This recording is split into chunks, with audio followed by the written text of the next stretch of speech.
Hi guys, here we are. Reading time. Tom Fletcher's The Creakers, chapter 24 and 25. I'll give you two today because the second one's quite short. Chapter 24, Sunlight. The red light flickered out. Lucy's broadcast was over. Well done, Lucy Pops, Lucy's mum said, pulling her into a hug. Not bad, kid, said Piers, snorting, but never interrupt me again. Now what? Mayor Annoying whined. He sounded a lot like his daughter, Lucy thought. Now we wait, she said. For what? Lucy grinned. For that. She pointed at a large tunnel she crept down earlier. The one that led from below Whiffington to Creakerland, far in the distance. Dirt and mud were falling, but not dropping down like they would expect. It was falling up. It was crumbling from the floor all the way up to the ceiling as the boom, boom, boom of marching children could be heard echoing through the twisted tunnels of the wall from their bedrooms above. Suddenly, a streak of blinding hot sunlight pierced through the tunnel floor like a laser beam. Everyone jumped and gasped. Mayor Annoying let out a high-pitched "Ah!" and hid behind Mrs. Annoying. Annoying. What in the world is that? Cried Mrs. Dugston. Lucy smiled. Sunlight. Then another beam of glorious light exploded through one of the wormholes and into the wall. Then another and another, until the whole entire tunnel was flooded with the most brilliantly warm, fresh morning sunlight. The walls of the rotten tunnel began melting, dripping like running noses, and as the morning sun rose higher in the sky over Witherton, its light shone deeper into the tunnel of the wall, until it finally hit the rotten roots that were trapping the grown-ups and Lucy. One by one, the mouldy green bars dried up and turned into a powdery dust, crumbling at the slightest human touch into puffs of decayed wall powder. It's working! Cried old man Carvery. We're free!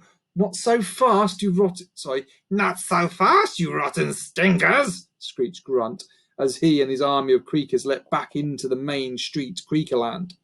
It be daylight! It'd be daylight! Gruff cried, seeing the warm light glistening magically out of the Whiffington and up into their world, crumbling away the walls of Wolb. She be letting in the bright day in here, gasped Scratch in horror.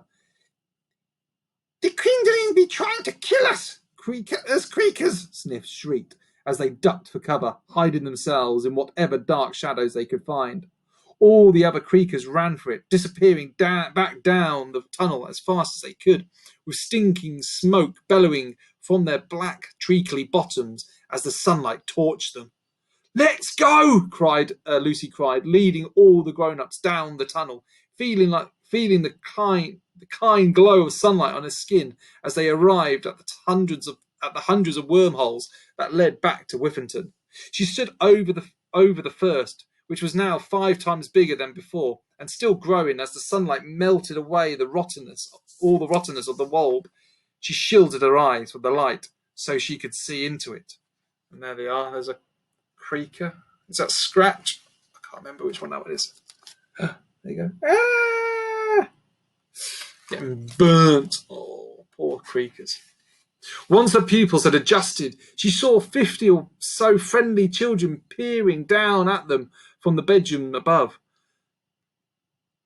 Norman! Lucy cried.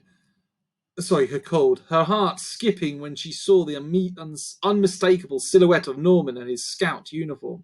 Lucy could see that it propped up her mattress against the wall of her bedroom, allowing the fresh sunlight to chase away the shadows beneath her bed, where the light never normally reached. The pure sunbeams were too strong for rottenness of the wall, and with the mattress out the way, there was no stopping it penetrating the entrance to the wall, hiding under every child's bed.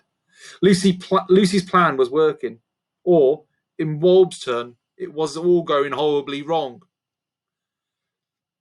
Lucy, sorry we fell asleep, Norman shouted back. But then we saw you on the telly.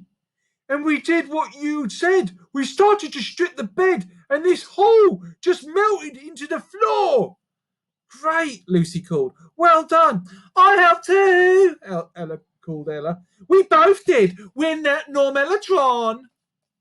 Lucy blinked. What? Normellatron, Ella shouted back. Oh, never mind. The stupid name was his idea anyway. We're here to rescue you. I hope there's a badge for this, Norman said. Suddenly a long rope rose up out of the hole in front of Lucy like a snake from a basket. It had perfect knots at regular intervals, ready to be climbed. As Lucy watched the Whiffington kids threw ropes into the wall through every sunny hole in the squashy floor. There were hundreds of them. Norman, these are some of the best knots I have ever seen. I'm so proud of you, shouted Norman's dad, a tear twinkling in his eye as he gazed at the rope. Thanks, Norman, Lucy called down into the world above, and Norman gave a huge smile back. Right, grown-ups, Lucy said, looking around. Take your time. Climb out the wall. There's no need to rush. The grown-ups looked confused for a moment before Mrs. Dugston caught Lucy's wink and understood. She's speaking the Wolb language, Miss Dugston hissed to the grown-ups standing next to her. Pass it on. What does that mean they've got to do? They've got to rush. Shh. What actually means, hurry up, this place is going to collapse, whispered Mr. Quick. The grown-ups started climbing up, down into the holes and back to Whiffington at once. Lucy marched around overseeing their escape, making sure they all got in. Old Man Carvery, Ella's parents, Paige Turner, and every single mum and dad and grandma and granddad, and aunt and uncle of every single boy and girl. She wasn't leaving anyone behind. Suddenly, the ground shook violently, and more beams of bright sunlight exploded sideways out of the wall. Lucy, what's happening? Shouted Norm, peering into the wall. I don't know, she called. I think maybe the Wolb is becoming unstable. I don't know how much longer it's going to hold. As she said this, a little voice in her mind added, or what's going to happen to it once we've all climbed out? She glanced back along the winding tunnel and saw the pointy ears of the four creakers poking out from behind lumps of melting mud and crumbling rock as they hid from the sunlight. Lucy's heart suddenly sank. The Wolb is their home, she thought. Was she really going to leave and let this place turn to dust? Could she really destroy these creatures and their entire world? Lucy didn't want anyone to get hurt, not even the rotten creakers. What would you do? Lucy, you go first, darling, Miss Dugston said, giving Lucy a little nudge towards the rope. No, Mum, you go first. I'm rescuing you, remember? Lucy said and pointed up to the rope. Oh, yes, Miss Dugston said, and quickly began climbing into what was now an enormous hole leading to Lucy's bedroom in Whiffington. Lucy watched as her mum climbed out and was lifted to safety by Norm. She had done it. She was the last human left in the wall. She reached out and grabbed hold of the knotted rope, ready to leave this place behind, once and for all. But just as her fist tightened around the rope, she felt someone else's fist tighten about her leg, and she was jerked back into Wolb. Ah! Lucy screamed. But how could a creaker be grabbing her leg? The beams of sunlight pouring up through the hole into the Wolb would surely have turned any normal creaker into dozy dust. Lucy looked back and got her answer immediately. This was no ordinary creaker. Oh, who is it? It's the Creaker King, breathed Lucy. There he is. Can you just see him?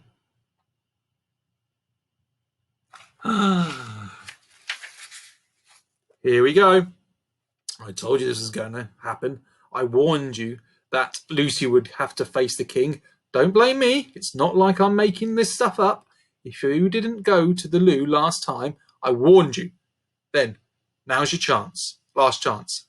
No, you sure? Because by reading on, you agree to the terms and conditions that I, Tom Fletcher, Mr. Reekie, the author of this book, the reader of this book, am not responsible if you pee your pants with fright in the next chapter. a little more. Chapter 25. The Creaker King. Lucy's stomach twisted in horror as she saw a flash of fluorescent green. She recognized it at once. It was her dad's jacket. It was draped around his shoulders of the largest creaker she'd ever seen. He was the size of grunt, guff, grunt, scratch, and sniff put together, a hideously rotting creature who kept himself hidden in the shadow of the tunnel. With the sun in her eyes from the world above, Lucy could just make out glimpses of the creaker's cracked lips, his beaky nose, and his flaky, scaly head. His battered, crab-like claws was as tough as bone as it grasped Lucy's ankle. But worst of all was his smell. It was like fish guts and vomit. It made Lucy gag. Say farewell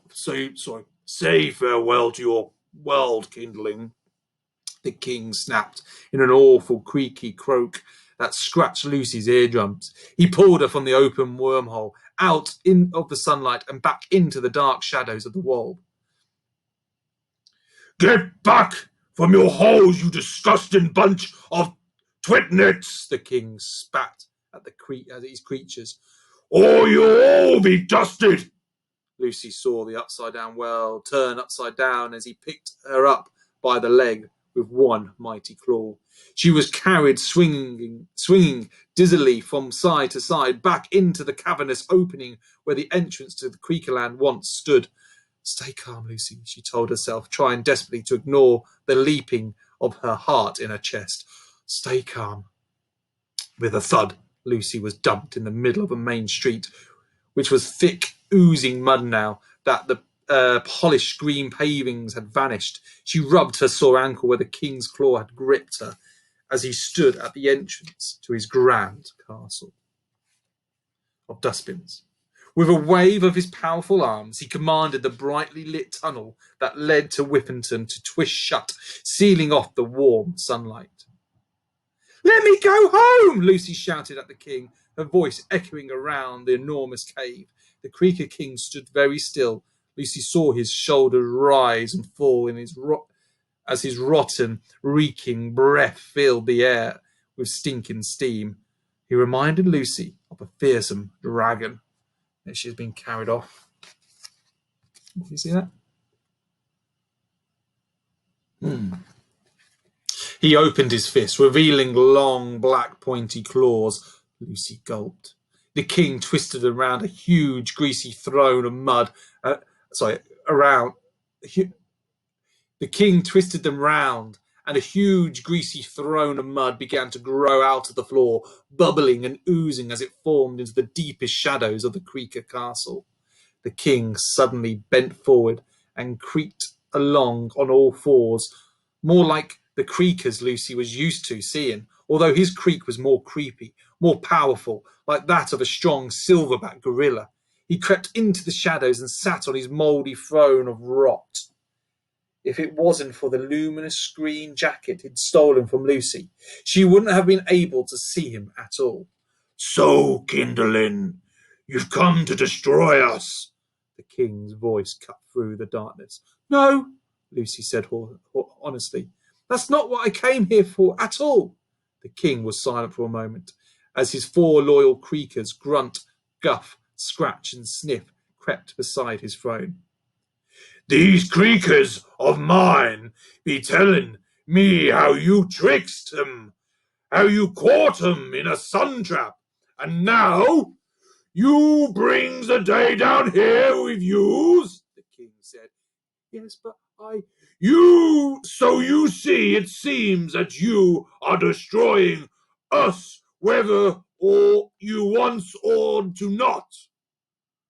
Lucy's heart sank in her chest. She never meant to destroy anything or hurt anyone. I just wanted my mum back and rescue the other mums and dads for the other children, she explained. Lies! The king roared. Lucy found herself trembling with fear. She wished she could run away, but something about the king made her feel frozen to the spot. No Kindling wants their grown-ups back. We takes them away. We lets the kids be free, be messy, be naughty. The king boomed. In return, all we want is your rotten waste. Yes, but, Lucy gulped, Your rottenness, you see, it's all got a bit out of hand. Out of hand? The king asked. Yes, well, we realised that we needed the grown-ups. We missed them. Missed them? Yes. When they're gone, it was fun for a little while, but then we got lonely and sad. We wanted our mums and dads back. Lucy paused for a moment. My mum, she's all I've got in the world since my dad disappeared. I had to come and save her. The king was silent. Lucy could only see his large, pointy claws dangling over the arms of his throne like spiders sitting on their webs, waiting to attack. Suddenly, the lumpy ground of Main Street started rumbling and shaking. Lumps of decaying floor crumbled upwards, floating towards the cave ceiling. "You creakingness!" Grunt said in a panic. "The bright's be coming through!" Lucy knew that Grunt was right. The mouldy ground beneath was getting warmer and warmer as she looked down at Creaker. A crack appeared by her feet. "You've got to hide!" Lucy yelled at the Creakers. "Get to the shadows!" The king stood up, spreading out his long, filthy jacket. Grunt, Guff, Scratch and Sniff leapt behind it, taking cover in the shadow of their king. The crack split open, and an enormous shard of blinding white sunlight exploded into the cave, slicing through the shadow and falling directly onto the king. With a roar, he shielded his face with his arm, protecting it from the hot rays. "No!" Lucy cried out, terrified that they would all be turned to dust. But the king stood in the pool of light and slowly lowered his arm, allowing the warmth to touch his face. For the first time, Lucy saw what he looked like. She saw his eyes, which were a twinkling blue. His nose, which was a little big, just like hers. His mouth, which looked like it might break into a smile at any moment. A lump instantly caught in her throat. Tears formed in her eyes, and her head spun with confusion. Who do you think it might be? "Dad?"